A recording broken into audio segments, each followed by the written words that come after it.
አዲስ አበባ የሚገኘው የኢፌድሪ መከላከያ ሰራዊት ጠቅላይ መምሪያ ከሰሞኑ የዓለም ሀያላን ሀገራት የጦር መሪዎችን ሲያስተናግድ ከርመዋል።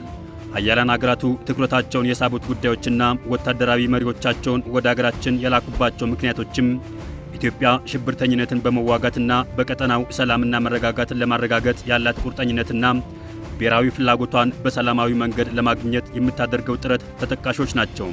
የኢፌድሪ ጠቅላይ ሚኒስትር ዶክተር አብይ አህመድ ከሀገራቱ መሪዎች ጋር ያደረጓቸው ውይይቶች ተሰምነትን ያገኙ ስትራቴጂካዊ፣ ፖለቲካዊ፣ ኢኮኖሚያዊ፣ ማህበራዊና ወታደራዊ የትብብር ማዕቀፎችም ሌላኛው ሀገራቱን በሁለትዮሽና በባለብዙ ወገን ተጠቃሚነት በጋራ እንዲሰሩም አነሳስቷቸዋል። ከሰሞኑም የዓለም ሌላ ሀያላዋ አሜሪካንን ጨምሮ ፈረንሳይ፣ ጣሊያን፣ ኳታር፣ አዘርባይጃን እና ሌሎችም ሀገራት ከኢትዮጵያ ጎን በመሰለፍ በልዩ ልዩ ወታደራዊ ዘርፎች የጋራ ተጠቃሚነትን ማረጋገጥ የሚያስችሉ ውይይቶችን ያደረጉ ሲሆን ወታደራዊ ግንኙነታቸውን ለማጠናከርም ተስማምተዋል። በልዩ ልዩ የወታደራዊ የኢንዱስትሪ ምርት የምትታወቀው የአዘርባይጃን ሪፐብሊክ በመከላከያ ኢንዱስትሪ ሚኒስትሯ ቡጋር ሙስጠፋይ የተመራ የልዑካን ቡድን ወደ ኢትዮጵያ የላከች ሲሆን ከኢፌድሪ መከላከያ ሚኒስትሯ ኢንጂነር አይሻ መሐመድና ከፍተኛ የሥራ ኃላፊዎች ጋር የሁለትዮሽ ስምምነት አድርጓል። በዚህ ስምምነትም ኢትዮጵያ የመከላከያ ኢንዱስትሪ መሠረተ ልማቷን ለማጠናከር ትኩረት ሰጥታ እየሰራች መሆኗን በመግለጽ በወታደራዊ ቴክኖሎጂ፣ በኢንዱስትሪ አቅምና ተያያዥ ጉዳዮች ከአዘርባይጃን ሪፐብሊክ ልምድ ለመቅሰም መዘጋጀቷንና ትብብሮችን ለማጠናከር ፍላጎት ያላት መሆኑን የኢፌድሪ መከላከያ ሚኒስትሯ ኢንጂነር አይሻ መሐመድ ተናግረዋል። የአዘርባይጃን ሪፐብሊክ የመከላከያ ኢንዱስትሪ ሚኒስትር ቡጋር ሙስጠፋይ በበኩላቸው አገራቸው ከኢትዮጵያ ጋር ያላትን ትብብር ለማጠናከርና ኢትዮጵያን የመከላከያ ኢንዱስትሪ አጋሯ ለማድረግ ፍላጎት እንዳላቸውም ገልጸዋል። ወደ ኳታር ዶሃ ለሥራ ጉብኝት ያቀኑት የኢፌድሪ መከላከያ ሚኒስትር ኢንጂነር አይሻ መሐመድ ከኳታር ምክትል ጠቅላይ ሚኒስትርና የመከላከያ ሚኒስትር ሼክ ሳውዲ ቢን አብዱራህማን ቢን ሐሰን አልታኒ ጋር በሁለትዮሽ ጉዳዮችም ተወያይተዋል። በውይይታቸውም በሁለቱ ሀገራት መካከል ያለውን ዲፕሎማሲያዊ ግንኙነት ይበልጥ ለማጠናከርና በተለይም በመከላከያ ልዩ ልዩ ዘርፎች ያላቸውን ትብብር ለማሳደግ በሚቻልባቸው መንገዶች ላይ ባደረጉት ውይይት በተለያዩ ኢንቨስትመንትና የአቅም ግንባታ መስኮች በትብብር ለመስራት ተስማምተዋል። በሌላኛው በኩል የዓለማችን ቁጥር 1 የኢኮኖሚና የወታደራዊ ኃይል ባለቤት የሆነችው አሜሪካን ኢትዮጵያ በቀይ ባህር ላይ ብትወጣ ከኢኮኖሚ ተጠቃሚነቷም አልፎም እየተባባሰ የመጣውን የሽብርተኝነት ስጋት ለመቀልበስና የጋራ ስጋቶችን በጋራ ለመፍታት ቁልፍ ሀገር መሆኗን በአፍሪካ እዝ አዛዧ ጄኔራል ዳግቪን አንደርሰን በኩል አረጋግጣለች።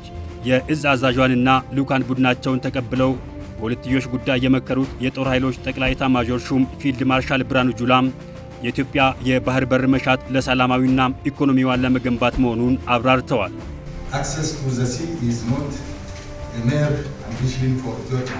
የባህር በር ለኢትዮጵያ የቅንጦት ጉዳይ አይደለም፣ ይልቁንም ለኢኮኖሚዋ ዋስትና የሆነ ጉዳይ ስለሆነ እንጂ። ስለዚህም በቅርቡ በኢትዮጵያ የአሜሪካ አምባሳደር ኤርቪን ማሲንጋ በሰጡት መግለጫ ዩናይትድ ስቴትስ በሰላማዊና በዲፕሎማሲያዊ መንገድ የኢትዮጵያን ባህር በር ፍላጎት ለመደገፍ ሙሉ በሙሉ ቁርጠኛ መሆኗንም አረጋግጠዋል። ኢትዮጵያ ይህንን እውነት ወደ ጠረጴዛ ማምጣት ይኖርባታል። ይህም በአፍሪካ ቀንድ የአሜሪካን ፍላጎት የሚያስጠብቅ ነው። ኢትዮጵያ በአሸባሪው አልሸባብ ላይ የምትወስደውን የኃይል እርምጃ አጠናክራ እንደምታስቀጥል የገለጹት ፊልድ ማርሻል ብርሃኑ ጁላ ከአሜሪካ ጋር ያለው ወታደራዊ ግንኙነት ተጠናክሮ እንደሚቀጥልም ለልዑካን ቡድኑ አንስተዋል።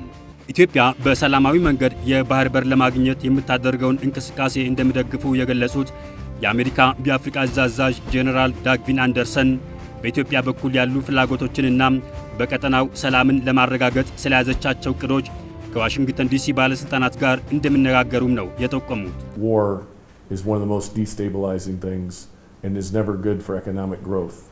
And so finding a peaceful solution to the problems is critical to our future. ጦርነት ሁሉን ነገር የሚያናጋና ለኢኮኖሚ እድገት መቼም የማይጠቅም ነው። ስለዚህ ለችግሮች ሰላማዊ መፍትሄ ማፈላለግ ለወደፊታችን ወሳኝ ነው። I understand the interest that Ethiopia has expressed in having access to a port and having access to the sea. And doing that through peaceful means is of the utmost importance to us in the region because of the criticality and stability in the Horn of Africa. ኢትዮጵያ ወደብ ለማግኘትና የባህር በር እንዲኖራት ያላትን ፍላጎት እረዳለሁ። ኢትዮጵያ የባህር በር ብታገኝ ለቀጠናው ሰላም የበኩሏን ሚና እንደምትጫወት አምናለሁ። ስለዚህ ይህንን በሰላማዊ መንገድ መፈጸም ለኛም ለቀጠናውም ወሳኝነት አለው። ምክንያቱም ለአፍሪካ ቀንድ መረጋጋት ወሳኝ ነው። ካልሆነ በዓለም የንግድ ስርዓትና ደህንነት ላይ ተጽዕኖ አለው። ስለዚህ ኢትዮጵያ በሰላማዊ መንገድ ለማግኘት የምታደርገውን መሻት አደንቃለሁ።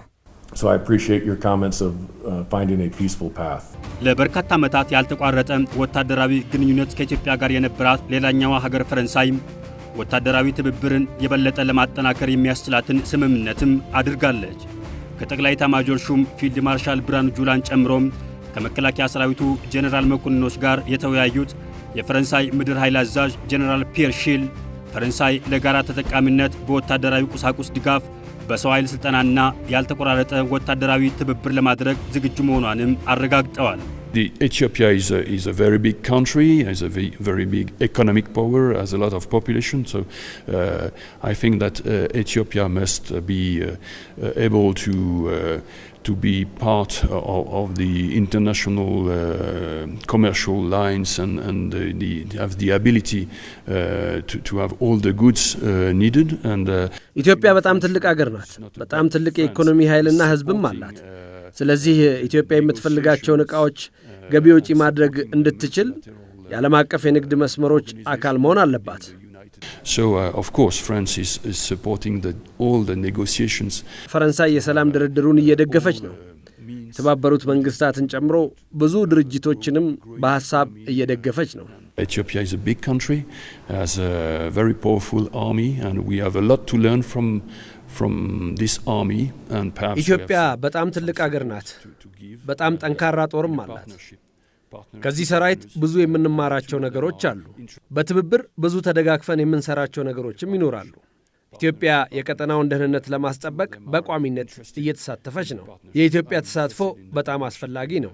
እንደ ፈረንሳይ መከላከያ ተወካይ የኢትዮጵያን ሰራዊት እንደግፋለን። The action of Ethiopia is very important, and as a French representative and representative of the army, I'm of course supporting the Ethiopian army.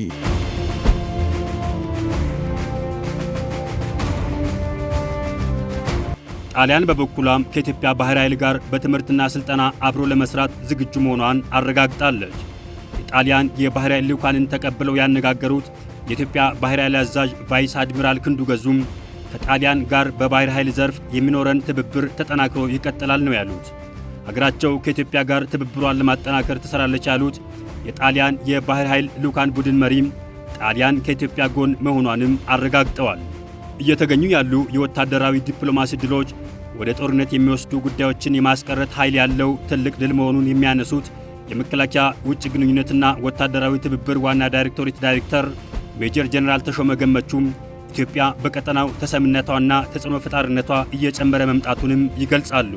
ኢትዮጵያ በአፍሪካ ቀንድ ጠንካራ ተፈላጊ እያደገች ያለች ችግሯን በራሷና ከዓለም ሕዝብ ጋር በትብብር ከጓደኞቿ ጋር በትብብር እየፈታች ያለች ትልቅ ምርታ በብዙ ዘርፍ እያሳየች ሀገር እንደመሆኗና